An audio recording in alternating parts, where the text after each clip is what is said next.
Bonjour tout le monde, j'espère que vous allez bien. On se retrouve aujourd'hui pour une vidéo point lecture, première vidéo point lecture de cette année 2026 où je vais vous présenter pas mal de lectures parce que j'ai pas mal lu en ce début d'année. Donc je prends mon petit carnet sur lequel j'ai répertorié toutes mes lectures sauf celles que j'ai terminées hier soir dessus. Donc c'est parti, on va pouvoir commencer. Donc j'ai commencé, je vous mettrai la miniature parce que c'est un livre que j'ai déjà rendu à la médiathèque. Et donc j'ai commencé mon année en terminant un livre que j'avais commencé au mois de décembre. Il s'agit de Juste un peu de temps de Caroline Boudet, que j'ai du coup emprunté à la médiathèque, où on suit une femme, Sophie, qui a un peu plus de 30 ans, qui est mariée, qui a 3 enfants, un travail qui lui plaît plus ou moins, bref. Tout a l'air de bien aller dans sa vie jusqu'au jour où elle va péter une durite, elle va quitter son boulot sans rien dire à personne et elle va partir pour faire un break parce que elle en a marre de sa vie et voilà, elle se sent submergée par toutes les émotions, par ce quotidien qui la mine tous les jours. Et voilà, elle a un peu du mal avec tout ça. Et du coup, elle va décider de partir à Saint-Malo pour de base une après-midi. Et finalement, ce sera un peu plus qu'une après-midi. Et en fait, on va parler dans ce livre de la condition de la femme qui est une femme active au travail, qui est mère de famille, qui est femme avec un mari, et de toutes les casquettes qu'elle doit porter à longueur de journée, à longueur d'année, sans que personne ne s'en rende compte, sans que la société ne s'en rende compte, sans que même le mari ne s'en rende compte, les enfants non plus. Et ce manque de reconnaissance, ce trop-plein arrive à un moment de ne plus se reconnaître. Et j'ai trouvé ça super intéressant. Voilà. Un peu longué, romancé, ce qui est normal, puisque ça reste un roman, mais je l'ai trouvé très intéressant. Parce que du coup, on va également parler de charge mentale, où le mari, il dit « Non, mais moi j'aime ma femme, je comprends pas, quand elle me dit de faire quelque chose, je le fais. » Oui, donc ça reste de la charge mentale, en fait. Voilà. Messieurs, les enfants, les gens qui m'écoutent, si vous attendez que votre femme, que votre conjointe, bref, que votre partenaire, ou que votre parent, pour les enfants, les ados, etc., vous dise « Fais ça », sachez que vous ne la soulagez pas de la charge mentale. Parce qu'à partir du moment où elle doit penser à vous dire de le faire, c'est de la charge mentale. Alors que tout ce qui est fait de façon volontaire, sans qu'on vous le demande, ça, c'est du travail d'équipe. Voilà, on n'a pas à vous dire ce qu'il y a à faire. Donc on parle beaucoup de charge mentale dedans, avec le fait que on en demande beaucoup aux femmes dans la société. Une femme qui reste à la maison pour élever ses enfants, c'est une fainéante, parce qu'elle bosse pas. Une femme qui bosse et que ses enfants vont en nourrice, ou bref, une femme qui travaille et qui a des enfants, c'est pas forcément une bonne mère parce que elle fait passer son travail avant ses enfants. Une femme célibataire, c'est pas bien. Une femme mariée, c'est bien, mais du coup, selon comment ça se passe, elle est au détriment. En fait, il y a toujours matière à redire sur la femme. Et dans ce livre, on va vraiment parler de ce trop-plein, de ce que demande la société aux femmes. Et de ce que juste Sophie, là en l'occurrence, aimerait qui change dans sa vie pour enfin pouvoir se trouver du temps pour elle, se retrouver elle, pas juste Sophie la maman, Sophie la femme, mais juste Sophie elle. Et donc j'ai trouvé ce livre assez intéressant. Le deuxième livre que j'ai lu cette année, j'étais en train de le chercher parce que je savais que j'avais préparé.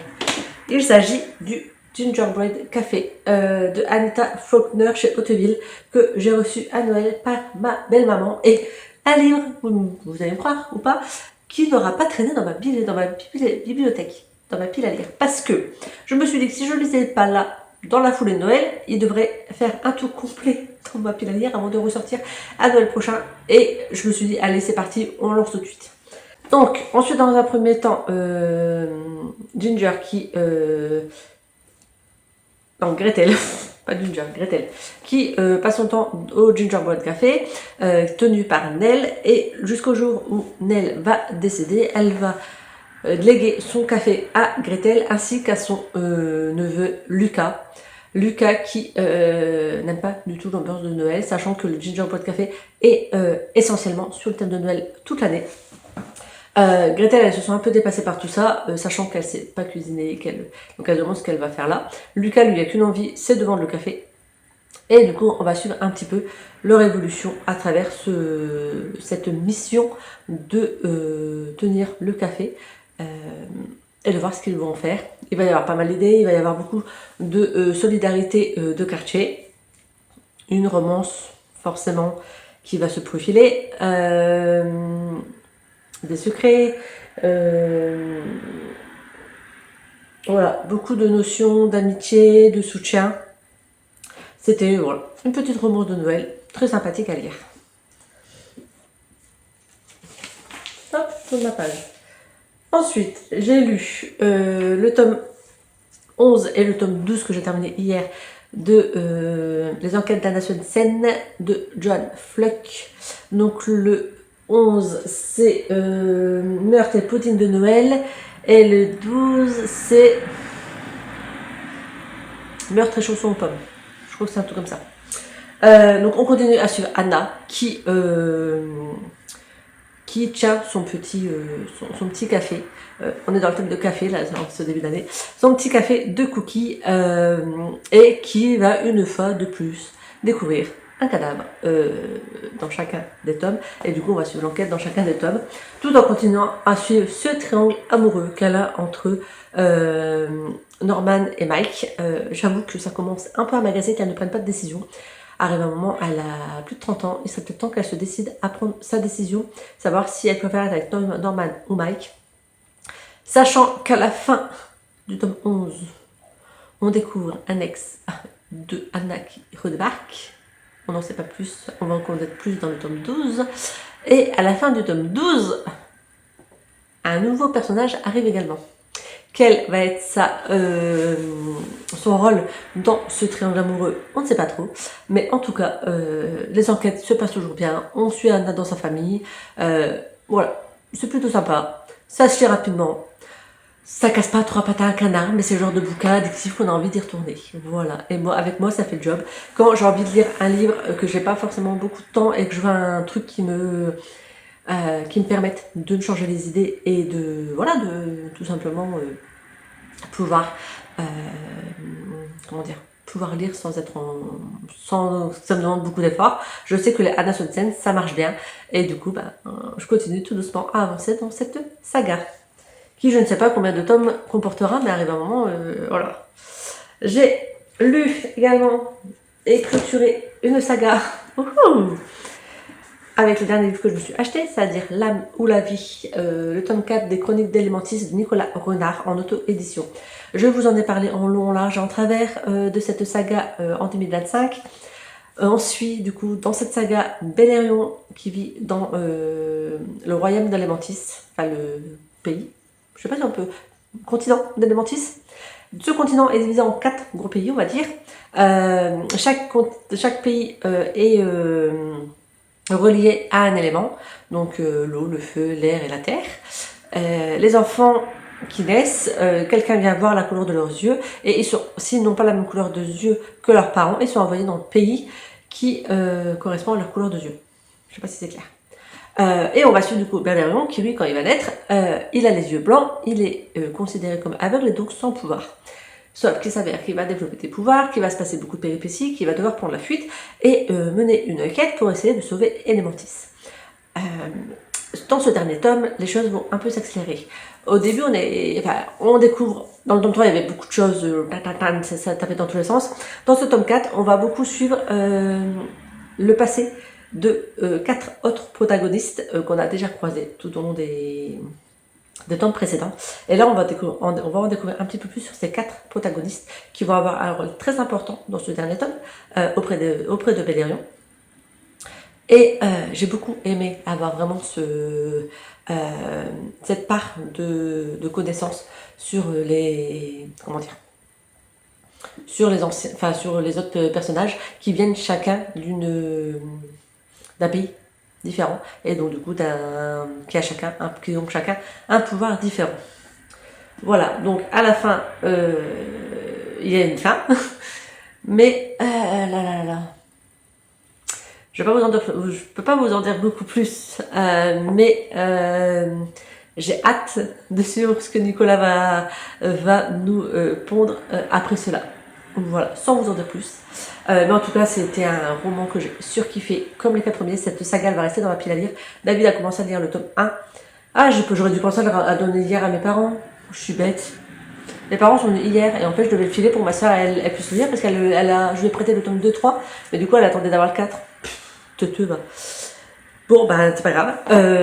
Donc voilà, donc j'ai lu ça et j'en ai profité également hier soir pour lire, donc toujours de Nicolas Renard. Il m'avait envoyé une toute petite nouvelle qu'il a créée sur les trackers. Donc les trackers, ce sont, enfin sur la naissance des trackers, qui sont des personnes qui sont dans ce pays et qui traquent du coup les criminels et qui peuvent les traquer de pays en pays, etc. Pour essayer d'arrêter ces criminels. Et donc j'ai lu également cette petite nouvelle hier soir et c'était très sympa. Donc voilà, donc plus qu'à attendre la suite de ce que Nicolas Renard va nous sortir, va nous pondre, comme je dirais. Voilà, mais franchement, si vous connaissez pas, si vous aimez la fantasy, etc., partez sur Valérian parce que c'est tellement bien. Ensuite, en audio, j'ai écouté, je vous mettrai la miniature, Un hiver pour te pardonner, donc le tome 2 de la saga Season de Morgane Moncomble. Je l'ai écouté sur Nextory. On suit ici l'univers du patinage artistique avec 2 protagonistes. Attendez, j'ai marqué les noms. Nous avons Lily et Orion. Orion, il a la poisse. Clairement, il a la poisse avec ses partenaires. À chaque fois, il se passe quelque chose. Et voilà, donc lui, il veut plus. Il veut plus patiner avec quelqu'un parce que pour lui, s'il patine avec quelqu'un, il va lui arriver malheur à cette personne. Lily, quant à elle, son partenaire va se blesser. Sauf que Lily, son objectif, c'est de remporter les championnats du monde, le championnat mondial. Et du coup, on va lui proposer d'être partenaire avec Orion. Et ben Orion, au départ, il n'est pas d'accord, mais il va bien falloir se rendre à l'évidence, sauf qu'il va se passer quelque chose un accident, et qui va être dû à quelque chose. Je ne peux pas vous en dire plus, mais clairement, on va parler... comment vous dire, on va parler de compétition, on va vous parler de la pression qui est mise sur les sportifs dans le championnat, dans le patinage artistique. La pression, je trouve qu'elle est bien représentée dans ce livre. On va y avoir une histoire d'amour, évidemment. Et surtout, on va parler handicap, on va parler accident, on va parler plein de petites choses comme ça. Et c'est un roman que j'ai quand même pas mal aimé. J'ai hâte d'écouter le tome 3 de la saga Season pour voir ce que ça va donner. Le tome 1, j'avais beaucoup aimé, le tome 2 également. Par contre, attention, il y a des scènes qui ne sont pas du tout adaptées aux jeunes, donc pour le public averti, parce que nous avons dû se mettre dans les livres de Morgane Moncomble. Moi, j'ai ma belle-sœur qui m'a dit que ma nièce de 13 ans voulait les lire. Je lui ai dit non. Non, elle n'a pas l'âge. Donc voilà, donc heureusement que du coup que je lis pas mal et que je fais attention aussi pour pouvoir faire les recommandations, parce que sinon ma nièce de 13 ans serait tombée sur ces livres et clairement non. Voilà, c'est pas du tout adapté à une gamine de 13 ans. Ensuite, j'ai lu, on va changer un petit peu de registre, j'ai lu Ceci est mon corps. De l'autre côté, ce sera mieux, Angélique. Écrit par 6 autrices, Faiza Gen, Louise May, Anna Cuxac, Ovidi, Lorraine Malka et Alizé Vincent, chez Cosette et Rajo. C'est un livre qui date un petit peu, il me semble. Attendez, je vais vous dire ça. 2020, ça va encore. Dans ce livre, du coup, on va avoir chaque autrice qui vont avoir choisi une partie du corps et qui vont du corps de la femme, du coup, et qui vont parler de ce corps. Donc il va y avoir la poitrine, il va y avoir l'intestin, il va y avoir les cheveux, il va y avoir, je ne sais plus ce qu'il y a d'autre, mais ces trois-là, je sais que je m'en souviens pas mal.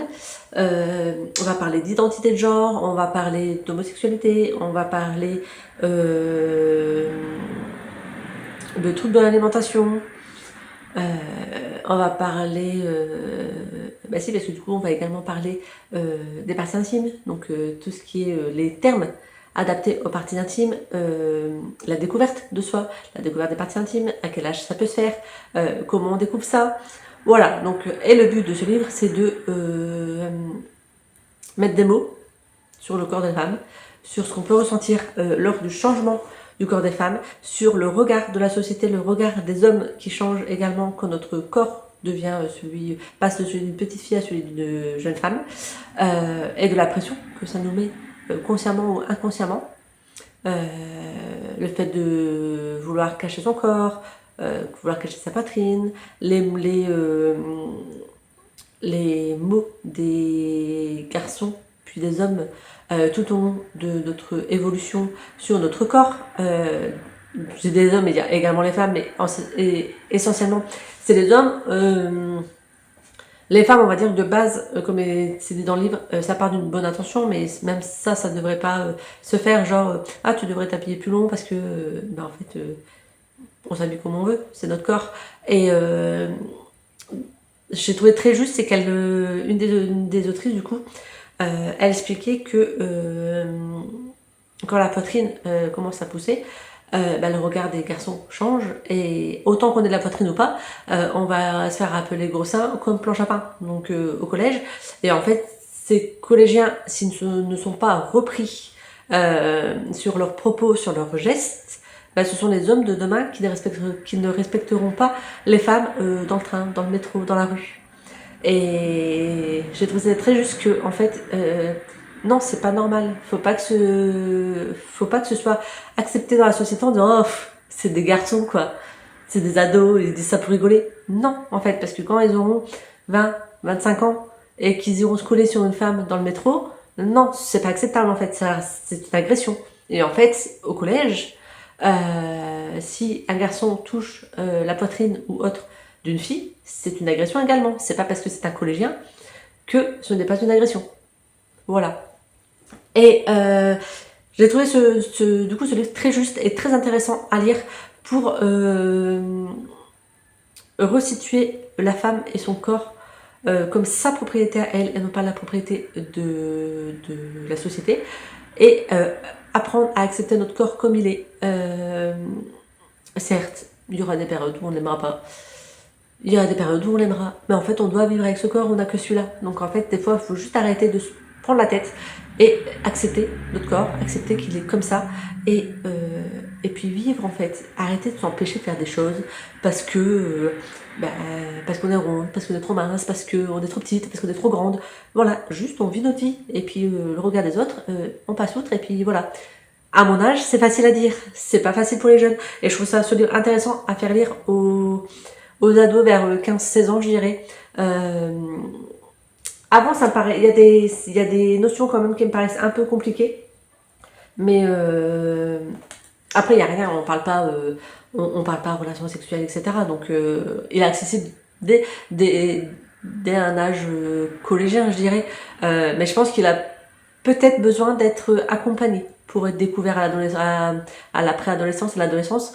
Je pense qu'il a besoin d'être accompagné pour que les jeunes filles, même les garçons, qui lisent ce livre, puissent en parler avec un adulte pour s'il ne comprend pas des choses, ou s'il a besoin d'exprimer ce qu'il ressent. Voilà, mais en tout cas ce livre est à mettre entre les mains de toutes les jeunes filles, même toutes les femmes, et pourquoi pas les garçons, pour qu'ils apprennent que il y a des choses qui ne se font pas, tout simplement. Et que même si on est juste un collégien, même juste un collégien, il y a des choses qui ne sont pas acceptables. Voilà. Donc c'était mon livre de révolution féministe. J'ai également lu... je vais faire derrière, donc on passe au BD. Je me suis fait une session BD là ces 2 derniers jours, et j'ai lu... attendez, je vais essayer de lire. Les tomes 1 à 5 de la saga Néo, tiré des livres de Michel Bussy, que je n'ai pas lu en toute honnêteté, mais qui me donne envie après avoir lu ces BD. Ensuite, du coup, une société où il n'y a plus d'humains. Les planches sont comme ceci. Voilà, une société où il n'y a plus d'humains, d'adultes. Il y a des humains, mais il n'y a plus d'adultes. Tous les jeunes sont nés à peu près à la même période, donc là on se retrouve avec que des ados. Ados, ils ont 12 ans, je crois, au premier, dans l'ordre une douzaine d'années, je crois, au premier tome. Et nous allons avoir deux clans, entre guillemets, le clan du château et le clan de la tour, de la tente, comme ils appellent. Donc le château, c'est le Louvre, et la tour, c'est, enfin la tente, c'est la tour Eiffel. Sauf que du coup, les enfants du château, eux, sont plutôt favorisés. Ils ont l'électricité, ils ont à manger, ils ne manquent de rien, comparé à ceux de la tente qui doivent se battre pour survivre. Donc on va suivre ça et au fur et à mesure, toute une révolution qui va se faire auprès de ces jeunes qui vont partir à la découverte de d'autres personnes. Et il va leur arriver des péripéties. Voilà. Donc, c'était sympa. J'ai beaucoup aimé. En fait, il y a eu un virus qui s'est, pour vous faire un petit topo, il y a eu un virus qui s'est mis dans l'atmosphère, incolore, inodore, un peu comme le monoxyde de carbone, grossièrement, et qui a tué toutes les personnes, adultes, enfants, bébés, tout le monde. Et les seules personnes qui ont survécu, ce sont les enfants qui étaient encore dans le ventre de leur maman, et ces mamans ont attendu vraiment la fin pour accoucher et essayer de donner une vie, enfin une chance à leurs enfants. Quelques humains ont réussi à survivre un peu plus longtemps et ont réussi à élever ces enfants, enfin le maximum d'enfants qu'ils ont pu, avant leur décès. C'est-à-dire pendant 4, 5, 6 ans, et après les enfants ont été livrés à eux-mêmes, très jeunes. Et donc forcément, c'est un peu compliqué comme société, parce qu'il n'y a pas d'adultes. Et du coup, on va découvrir un petit peu plus au fur et à mesure des tomes, de savoir pourquoi des enfants ont été favorisés, pourquoi d'autres non, comment ils ont fait pour survivre, pourquoi tous les adultes ont disparu, parce qu'en fait, ils n'ont pas forcément réponse à tout, ils n'ont plus accès à toutes les technologies qui existaient, et ils doivent recréer complètement un monde à partir de pas grand-chose. Voilà, donc ça c'était toute ma lecture depuis le 1er janvier, ce qui est plutôt pas mal, je trouve. Je suis en train de lire La fille du magicien de Carrie Lewis chez Roman Milan. Voilà. J'ai un petit peu avancé, je suis au chapitre 755 pages sur 280, donc j'ai pas lu grand chose, je vais le prendre avec moi pour le boulot ce soir, je fais la nuit. Et voilà, la semaine prochaine je ne travaille pas, donc j'avoue que j'adorerais pouvoir faire un 7 jours 7 livres. Je vais essayer, mais pas sûr, il faudrait que je trouve des livres pas très gros pour pouvoir faire ça. Donc voilà, j'espère que cette vidéo vous aura plu. S'il y a des livres que je vous ai présentés qui vous donnent envie, n'hésitez pas à me le dire en commentaire. Quelle a été, vous, pour l'instant, votre meilleure lecture de ce début d'année? Évidemment, pas de pression. Chacun lit à son rythme. Moi, comme vous le savez, j'aime beaucoup lire. À côté de ça, je ne regarde très peu la télé, etc. Donc je peux passer 1 à 2 heures tous les soirs à lire avant de m'endormir, ce qui aide à l'avancement de mes lectures. Mais voilà, si vous lisez un livre dans l'année, un livre par mois, enfin un livre tous les 6 mois, chacun fait comme il veut. Et si vous lisez pas, ben vous lisez pas, c'est pas grave non plus. Voilà, chacun a son rythme, chacun a ses comment dire, ses loisirs, sa vie. Et du coup, chacun fait comme il peut et surtout comme il veut. Sur ce, j'espère que cette vidéo vous aura plu. Je vous laisse me mettre un petit commentaire, un petit pouce en l'air. N'hésitez pas à vous abonner si ce n'est pas encore fait, ça coûte rien. Et je vous dis à très bientôt pour une autre vidéo. Ciao!